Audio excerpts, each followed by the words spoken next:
ಹೋಳಿಗೆ ಮಾಡೋದಕ್ಕೆ ನಾವಿಲ್ಲಿ ತೊಗರಿಬೇಳೆಯನ್ನು ತೊಗೊಂಡಿದ್ದೀವಿ. 1 ಕಪ್ 100 ಗ್ರಾಮ್ಸ್ ಇದೆ. ನೀವು ಬೇಳೆಯಲ್ಲಿ ಬೇಕಾದರೂ ಮಾಡ್ಕೋಬೋದು. ಚೆನ್ನಾಗಿ ವಾಶ್ ಮಾಡಿಬಿಟ್ಟು ಒಂದು 2 ಅವರ್ಸ್ ಚೆನ್ನಾಗಿ ನೆನೆಸಿಟ್ಕೊಂಡಿದ್ದೀವಿ. ನೋಡಿ 2 ಅವರ್ಸ್ ಆದಮೇಲೆ ನಮ್ಮ ಬೇಳೆ ಎಲ್ಲ ಡಬಲ್ ಆಗಿದೆ, ಅಂದರೆ ಸ್ವಲ್ಪ ಜಾಸ್ತಿ ಆಗಿದೆ. ಈ ಥರ ಮಾಡೋದ್ರಿಂದ ನಮಗೆ ತುಂಬ ಚೆನ್ನಾಗಿರುತ್ತೆ ಹೂರಣ. ನೋಡಿ ಇವಾಗ ನಾನು ನೀರು 2ರಿಂದ 3 ಕಪ್ ಹಾಕ್ಕೊಳ್ತಾ ಇದ್ದೀನಿ. ಯಾಕಂದರೆ ನಾನು 1 ಕಪ್ ಬೇಳೆ ತೊಗೊಳ್ಳೋದಕ್ಕೆ 3 ಕಪ್ ನೀರು ಸೇರಿಸ್ಕೊಳ್ತಾ ಇದ್ದೀನಿ. ನಾನು ಸ್ಟವ್ ಮೇಲೆ ಇಟ್ಕೊಂಡು ಚೆನ್ನಾಗಿ ಬಾಯ್ಲ್ ಮಾಡ್ಕೊಳ್ಳಿ. 8ರಿಂದ 10 ನಿಮಿಷ ಬಾಯ್ಲ್ ಮಾಡ್ಕೊಳ್ಳಿ. ನೀವು ಕುಕ್ಕರಲ್ಲಾದರೆ 2 ವಿಷಿಲ್ ಬರೆಸ್ಕೊಳ್ಳಿ. ಇದು ಕುಕ್ಕರಲ್ಲಿ ಮಾಡೋದಕ್ಕಿಂತ ಪಾತ್ರೆಯಲ್ಲಿ ಈ ಥರ ಬೇಯಿಸ್ಕೊಂಡ್ರೆ ಇನ್ನೂ ತುಂಬ ಚೆನ್ನಾಗಿ ಬರುತ್ತೆ ನಮ್ಮ ಹೋಳಿಗೆ. ನೋಡಿ ಇವಾಗ ಚೆನ್ನಾಗಿ ಕುಕ್ ಆಗಿದೆ. ಈ ಥರ ಮುಟ್ಟಿದ ತಕ್ಷಣ ಕಟ್ ಆಗ್ತದೆ ಅಂದರೆ ನಮಗೆ ಬೇಳೆ ಕರೆಕ್ಟಾಗಿ ಕುಕ್ ಆಗಿದೆ ಅಂದ್ಬಿಟ್ಟು. ಈ ಬೇಳೆಯಲ್ಲಿ ನೀರಿದೆಯಲ್ವ, ನಾವು ಎಕ್ಸ್ಟ್ರಾ ನೀರು ಹಾಕ್ಕೊಂಡಿದ್ವಲ್ಲ ಅದನ್ನೆಲ್ಲನೂ ಬಗ್ಗಿಸ್ಕೊಂಡ್ಬಿಡೋಣ. ಆ ನೀರಲ್ಲಿ ನಾವಿವಾಗ ಅದರಲ್ಲಿ ಹೋಳಿಗೆ ಸಾಂಬಾರು ಮಾಡ್ಕೊಳ್ಳೋಕ್ಕೆ ಆ ನೀರನ್ನು ಸೈಡ್ಗೆ ಇಟ್ಕೊಳ್ಳೋಣ.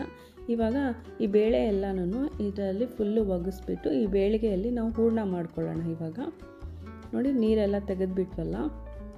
ಇವಾಗ ಈ ಹೋಳಿಗೆ ಇದೆಯಲ್ವ, ಈ ಹೋಳಿಗೆ ಹೂರಣಗೆ ಈ ಬೇಳೆನ ಒಂದು ಪ್ಯಾನ್ಗೆ ಹಾಕ್ಕೊಂಡು ಇವಾಗ ಚೆನ್ನಾಗಿ ಸ್ಟವ್ ಆನ್ ಮಾಡ್ಕೊಂಡು ಪ್ಯಾನ್ಗೆ ಹಾಕ್ಕೊಳ್ಳಿ. ಇವಾಗ ಮತ್ತು ಬೆಲ್ಲನ ಸೇರಿಸ್ಕೊಳ್ತಾ ಇದ್ದೀವಿ. ನಾನು 1 ಕಪ್ ತೊಗರಿಬೇಳೆ ತೊಗೊಂಡಿದ್ನಲ್ವ, ಅದಕ್ಕೆ 1.5 ಕಪ್ಪು ಬೆಲ್ಲನ ಸೇರಿಸ್ಕೊಳ್ತಾ ಇದ್ದೀನಿ. ಜಾಗರಿ ಬೆಲ್ಲನ ಸೇರಿಸ್ಕೊಳ್ತಾ ಇದ್ದೀನಿ.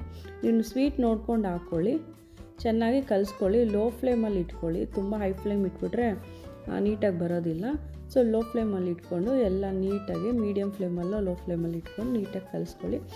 ನೋಡಿ ನಾನು ಇವಾಗ ಏಲಕ್ಕಿನ ತೊಗೊಂಡಿದ್ದೀನಿ. ಅದು ಹೊಟ್ಟು ಹಾಕ್ತಿಲ್ಲ, ಬರೀ ಏಲಕ್ಕಿ ಬೀಜನ ಮಾತ್ರ ಹಾಕ್ತಾಯಿದ್ದೀನಿ. ಯಾಕಂದರೆ ನಾವು ಒಬ್ಬಟ್ಟು ಮಾಡೋವಾಗ, ಹೋಳಿಗೆ ಮಾಡೋವಾಗ ನೀಟಾಗಿ ಅದು ಹೊಟ್ಟೆಲ್ಲ ಸಿಕ್ಕರೆ ಚೆನ್ನಾಗಿರಲ್ಲ. ಸೊ ಅದಕ್ಕೆ ತೆಗೆದುಬಿಟ್ಟು ಮಾಡ್ತಾಯಿದ್ದೀನಿ. ನೋಡಿ ನಮ್ಮದು ಬೆಲ್ಲ ಎಲ್ಲ ಕರಗೋಗ್ಬಿಟ್ಟಿದೆ. ನೋಡಿ ಬೆಲ್ಲ ಎಲ್ಲ ಮೆಲ್ಟ್ ಆಗಿಬಿಟ್ಟಿದೆಯಲ್ವ. ಇವಾಗ 1-2 ನಿಮಿಷ ನೀಟಾಗಿ ಈ ಥರ ಬೆಲ್ಲ ಎಲ್ಲ ಹೋದ್ಮೇಲೆ ಒಂದು ಸ್ವಲ್ಪ ಗಟ್ಟಿ ಆಗುತ್ತೆ. ಆವಾಗ ಒಂದು ಮಿಕ್ಸಿ ಜಾರ್ಗೆ ಹಾಕ್ಕೊಂಡು ನೀಟಾಗಿ ಬ್ಲೆಂಡ್ ಮಾಡ್ಕೊಂಡು ಬಂದರೆ ನಮ್ಗೆ ಈ ಥರ ಹೂರಣ ರೆಡಿ ಆಗುತ್ತೆ. ನಿಮ್ಗೇನಾದರೂ ಇವಾಗ ನಾವು ಮೈದಾ ಹಿಟ್ಟನ್ನು ಕಲಿಸ್ಕೊಳ್ಳೋಣ. ನಾವು ಹೂರಣ ಹಿಟ್ಟು ಮಾಡ್ಕೊಳ್ತೀವಲ್ಲ ಅದಕ್ಕೆ ಕನಕ ಮಾಡೋದಕ್ಕೆ. ನೋಡಿ ಮೈದಾ ಹಿಟ್ಟಿಗೆ ಒಂದು ಸ್ವಲ್ಪ ಅರಿಶಿನ ಪುಡಿ ಮತ್ತು ಒಂದು ಸ್ವಲ್ಪ ಸಾಲ್ಟನ್ನು ಮತ್ತು 1 ಟೇಬಲ್ ಸ್ಪೂನ್ ಆಯಿಲ್ನ ಹಾಕ್ಕೊಂಡು ನೀಟಾಗಿ ಕಲಿಸ್ಕೊಳ್ಳಿ. ನೋಡಿ ಈ ಹಿಟ್ಟನ್ನು ನೀವೆಷ್ಟು ಚೆನ್ನಾಗಿ ಕಲಿಸ್ಕೊಂಡ್ರೆ ಅಷ್ಟು ಚೆನ್ನಾಗಿ ನಮಗೆ ಹೋಳಿಗೆ ಬರುತ್ತೆ. ನೋಡಿ ಎಲ್ಲನೂ ಮಿಕ್ಸ್ ಆಗೋ ಥರ ಫಸ್ಟ್ ಚೆನ್ನಾಗಿ ಕಲಿಸ್ಕೊಳ್ಳಿ. ಸ್ವಲ್ಪನೇ ನೀರು ಹಾಕ್ಕೊಂಡು ಕಲಿಸ್ಕೊಳ್ಳಿ. ಜಾಸ್ತಿ ನೀರು ಹಾಕ್ಬಿಡ್ಬೇಡಿ. ಜಾಸ್ತಿ ನೀರು ಹಾಕಿದ್ರೆ ಕಲ್ಸೋಕ್ಕಾಗಲ್ಲ. ನೋಡಿ ಸ್ವಲ್ಪನೇ ನೀರು ಹಾಕ್ಕೊಂಡು ಎಷ್ಟು ನಮ್ಮ ಕೈಯಲ್ಲಿ ಸಾಫ್ಟ್ ಮಾಡೋಕ್ಕಾಗುತ್ತೋ ಅಷ್ಟು ಚೆನ್ನಾಗಿ ಸಾಫ್ಟ್ ಮಾಡಬೇಕು. ಇದು ನಾವೆಷ್ಟು ಜಾಸ್ತಿ ಹೊತ್ತು ಈ ಥರ ಕಲಿಸ್ತೀವೋ ನಾದ್ಕೊಳ್ತೀವೋ ಹಿಟ್ಟನ್ನು ಅಷ್ಟು ಸಾಫ್ಟಾಗಿ ನಮ್ಮ ಹೋಳಿಗೆ ಬರುತ್ತೆ. ನೋಡಿ ನೀಟಾಗಿ ನನಗೆ ಇದೊಂದು 10 ಮಿನಿಟ್ಸ್ ಆಯಿತು ಕಲಿಸೋ ಅಷ್ಟೊತ್ತಿಗೆ. ನೋಡಿ ನೀವು ಎಣ್ಣೆ ಹಾಕ್ಕೊಂಡು ನೀಟಾಗಿ ಕಲಿಸ್ಕೊಳ್ಳಿ. ನೋಡಿ ಎಣ್ಣೆ ಹಾಕೋದ್ರಿಂದ ಒಂದು ಸ್ವಲ್ಪ ಸಾಫ್ಟ್ನೆಸ್ ಬರುತ್ತೆ. ಮತ್ತು ಇದನ್ನೆಲ್ಲ ಕಲಿಸಿದ್ಮೇಲೆ ಈ ಥರ ಸಾಫ್ಟ್ ಆಯ್ತಲ್ಲ, ಒಂದು 3 ಅವರ್ ಬಿಟ್ಬಿಡಿ. 3 ಅವರ್ಸ್ ಆದಮೇಲೆ ನೋಡಿ ನಮ್ಮ ಹಿಟ್ಟು ಎಷ್ಟು ಸಾಫ್ಟಾಗಿ ಬಂದಿದೆ. ನೋಡಿ 3 ಅವರ್ಸ್ ಆದಮೇಲೆ ನಮ್ಮ ಹಿಟ್ಟು ಈ ಥರ ಸಾಫ್ಟಾಗಿ ಬರುತ್ತೆ. ಈ ಥರ ಬಂದಿದೆ ಅಂದರೆ ನಮ್ಮ ಹೋಳಿಗೆ ರೆಡಿ. ಒಂದು ಬಟರ್ ಪೇಪರ್ ತೊಗೊಂಡು ಎಣ್ಣೆ ಸವರ್ಕೊಂಡು ನೋಡಿ ಮೈದಾನ ಇಟ್ಕೊಂಡು ನಾವು ಹೂರಣ ಮಾಡ್ಕೊಂಡಿದ್ವಲ್ಲ ಬೇಳೆ ಹೂರಣ, ಅದನ್ನು ಸೇರಿಸ್ಕೊಂಡು ನೀಟಾಗಿ ಈ ಥರ ಕ್ಲೋಸ್ ಮಾಡ್ಕೊಳ್ಳಿ.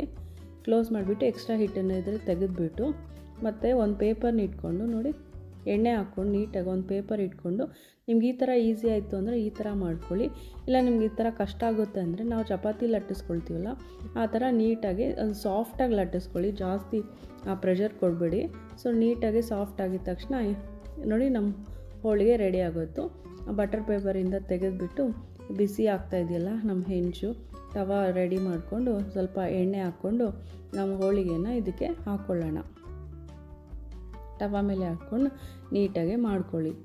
ನೋಡಿ ಹಾಕಿದ ತಕ್ಷಣ ಎತ್ಬಿಡ್ಬೇಡಿ. ಒಂದು ಸ್ವಲ್ಪ ತಾದ್ಮೇಲೆ 1 ಮಿನಿಟ್ ಬಿಟ್ಟ ಮೇಲೆ ಕಲರ್ ಚೇಂಜ್ ಆಗುತ್ತೆ. ಆವಾಗ ತೆಗೆದುಬಿಟ್ಟು 1 ಸ್ಪೂನ್ ಗೀ ಹಾಕ್ಕೊಂಡು ಆ ಕಡೆ ಈ ಕಡೆ ನೀಟಾಗಿ ಸಾಫ್ಟಾಗಿ ನಾವು ಕ್ಲೀನಾಗಿ ಮಾಡ್ಕೊಳ್ಳೋಣ ಹೋಳಿಗೆನ. ನೋಡಿ ಮತ್ತೆ ಸೇಮ್ ಇನ್ನೊಂದು ಹಾಕಿ ತೋರಿಸ್ತಾ ಇದ್ದೀನಿ. ನೋಡಿ ಮತ್ತೆ ಎಣ್ಣೆ ಸ್ವಲ್ಪ ತುಪ್ಪ ಇಲ್ಲಾಂದರೆ ಎಣ್ಣೆ ಹಾಕ್ಕೊಂಡು ಆ ಕಡೆ ಈ ಕಡೆ ತಿರುಗಿಸ್ಕೊಂಡು ಗೋಲ್ಡನ್ ಬ್ರೌನ್ ಬಂದಮೇಲೆ ನೀಟಾಗಿ ತೆಗೆದುಬಿಟ್ಟು ಒಂದು ಪ್ಲೇಟಿಗೆ ಸೇರಿಸ್ಕೊಂಡ್ರೆ ನಮ್ಮ ಹೋಳಿಗೆ ರೆಡಿ.